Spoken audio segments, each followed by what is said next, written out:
દોસ્તો નમસ્કાર। આજે હું મિત્રો સાથે આવી ગયો છું રાધે રિસોર્ટ ગીરમાં। આ અમારી સાથે છે મેનેજર અલ્પેશભાઈ, ખૂબ સરસ માણસ છે।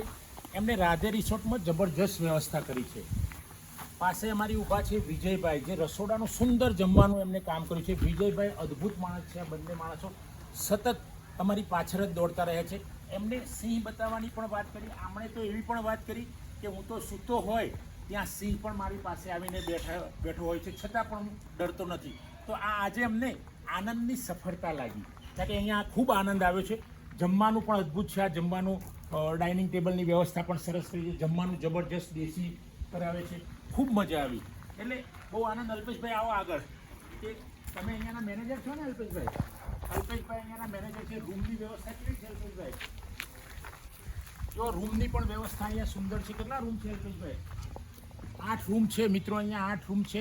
અને આના પ્રચાર કરતાં પણ વધુ તમે વેકેશન અથવા તો રજાઓમાં અહીંયા આવશો તો ખૂબ આનંદ આવશે। મેં કીધું કે આનંદ સફળ થઈ ગયો, તમારો આનંદ સફળ થઈ જશે, આનંદની સફળતા થશે એવું લાગશે તમે તો મિત્રો અહીંયા ખૂબ મજા આવશે।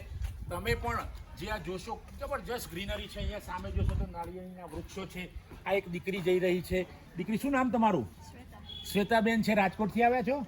રાજકોટથી આવ્યા છે, કેવી મજા આવી ગઈ ને? બહુ મજા આવી ગઈ। આ બેન શ્વેતાબેન રાજકોટથી આવ્યા છે। સાથે છે તમારા મિત્ર અને પૂર્વ પ્રિન્સિપાલ એવા પ્રવીણભાઈ છે, સ્કૂલમાં અત્યારે હાલ ટીચરમાં શરૂ છે મિત્રો। પ્રવીણભાઈને પણ ખૂબ મજા આવી। અમે મિત્રો સાથે જ આવ્યા છીએ અને આ વિજયભાઈ એમનું સ્વાગત પણ કરે છે। ખૂબ જ મજા છે મિત્રો। તમે પણ આ રિસોર્ટમાં આવી શકો છો। રિસોર્ટમાં આવ્યા પછી જે આપણી રિફ્રેશમેન્ટ મળે છે એ ખૂબ છે। મારી સાથે વડાલીના મહેશભાઈ પણ છે। મહેશભાઈને પણ ખૂબ આયોજન કરવામાં મહેશભાઈનો જ ફાળો મહત્ત્વનો હતો। અહીંયા આપણે જોઈશું રૂમમાં, તો રૂમની વ્યવસ્થા પણ સરસ છે। એક ગામડાનું ગામડું અને તમે પ્રકૃતિની નજીક આવી ગયા, પ્રકૃતિમાં રસ તરબોળ થઈ જવાય છે। અને જમવામાં કેરીનો રસ હોય, બાજરીના રોટલા હોય, ઘી ગોળ હોય, માખણ હોય, બરાબર। તો આ બધામાં બહુ જ મજા આવે છે મિત્રો। જો તમે અહીંયા રૂમમાં આવશો તો રૂમની પણ અદ્ભુત સગવડ કરી છે એમને। રૂમના આ જો બેડરૂમ જશો તમે તો બેડરૂમમાં પણ ખૂબ સરસ છે। ટીવીની વ્યવસ્થા છે, એસી છે, પંખો છે, સરસ ટોયલેટ પણ આપ્યું છે એમને, વોશ બેસિન પણ બહાર આપ્યું છે। બધી સરસ સગવડ છે અહીંયા। ટૂંકમાં અહીંયા આપણે આવીશું તો આપણને એવું લાગશે કે આપણે જે આનંદ લેવાયા છીએ, આનંદ અમારો સફળ થઈ ગયો, તો ખૂબ મજા આવશે।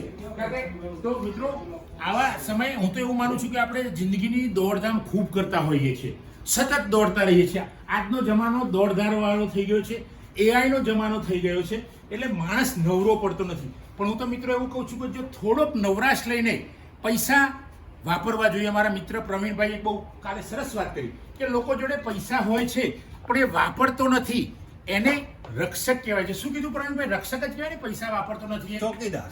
ચોકીદાર। જો સરસ વાત કરી કે ભાઈ જે પૈસા વાપરતો નથી એ પૈસાનો ચોકીદાર છે। અને સમય વીતી જાય છે, પૈસા બધા જતા રહે છે અથવા તો બેંકમાં પડી રહે છે ને ભગવાન ઉપર બોલાવી લે છે। તો મિત્રો સગવડ હોય તો આપણે આવી જગ્યાએ આવીને ખરેખર આનંદ માણવો જોઈએ।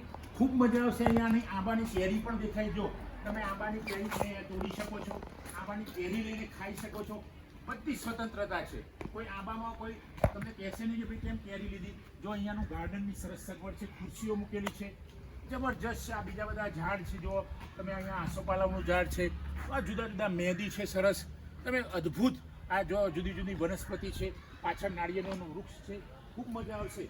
જો અમે અહીંયાના વ્યવસ્થા અમારી કરનાર છે એ આવી રહ્યા છે મહેશભાઈ વડાલીના, ખૂબ અદ્ભુત માણસ છે મહેશભાઈ। અહીંયા રોકાવાની બધી જ વ્યવસ્થા, અમે 3 મિત્રો સાથે આવ્યા છીએ। 3 મિત્રોની જોડે એટલી બધી મિત્રો મજા આવી ગઈ કે ન પૂછો વાત। કારણ કે મહેશભાઈએ કાલે અમને કીધેલું કે મેં વ્યવસ્થા કરી, તમે ચિંતા ના કરો, બધી જ થઈ જશે। તો એમને જે કીધું હતું એના કરતાં પણ વિશેષ આનંદ અમને આવે।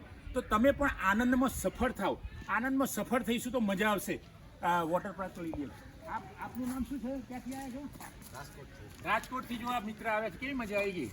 ખૂબ મજા આવી ગઈ એમને પણ। શું નામ આપનું? ગોપાલ। ખાવા પીવાનું ગોપાલભાઈ મજા આવી ગઈ ને?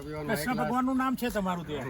ઓકે। આ જો આ જોવા સરસ રોડ પણ એમણે બનાવેલો છે અંદર જ, ફાર્મ હાઉસમાં જ, રિસોર્ટમાં, રાધે રિસોર્ટમાં જ આ રૂમ છે અને ખૂબ મજા આવી ગઈ। જો અહીંયા હિંચકાની વ્યવસ્થા છે, સામે સ્વિમિંગ પુલ છે, અહીંયા લોકો બેસીને જો હિંચકા પર બહેનો બેઠી છે હિંચકો પણ લઈ શકે છે। ખૂબ મજા છે મિત્રો. તમે અહીંયા લપસણી પણ છે, બાજુમાં બાળકો માટે હિંચકા છે, ગાડીનું પાર્કિંગ જબરજસ્ત છે, ગામડાનું વાતાવરણ અદ્ભુત છે કે જાણે કે ભગવાન જ અહીંયા આવી ગયા એવું લાગે છે. ઈશ્વર અહીંયા ઉતરી ગયા હોય. ઈશ્વર બીજું કોણ? પ્રકૃતિ એ ઈશ્વર. તો અહીંયા પ્રકૃતિ પણ જબરજસ્ત છે. અહીંયા તમે જુઓ કે આ બધા બહેનો ભાઈઓ અહીંયા સ્વિમિંગ પુલની પણ જબરજસ્ત વ્યવસ્થા કરી છે. રોજ આ સ્વિમિંગ પુલ ભરે છે. અમારા મહેશભાઈએ ગઈકાલે આવીને કીધું કે ભાઈ પાણી બરાબર નથી, તો એમણે સ્વિમિંગ પુલ સ્પેશિયલ ભરાયો. તો મિત્રો આ સ્વિમિંગ પુલનો પણ અદ્ભુત આનંદ છે. સ્વિમિંગ પુલમાં પણ મજા આવશે. તમે બધા આવો આ આંબાના નીચે, ખાટલા નીચે, જાણે કે તમે કાયમી માટે ગામડામાં આવી ગયા. જો સ્વિમિંગ પુલમાં બધા મિત્રો નાહી રહ્યા છે, એમને પણ મજા આવે છે. આજુબાજુ કેરીની વાડી છે, સિંહ પણ ક્યારેક દેખાઈ જાય છે. તો મિત્રો આપ પણ પધારો, સરસ અને આનંદની સફળતા મેળવો. આનંદમાં સફળ થાઓ. જીવનનો મુખ્ય ઉદ્દેશ એ જ છે કે આનંદમાં સફળ થઈએ. દોસ્તો બસ આજે આટલું જ. જય હિન્દ, જય ભારત.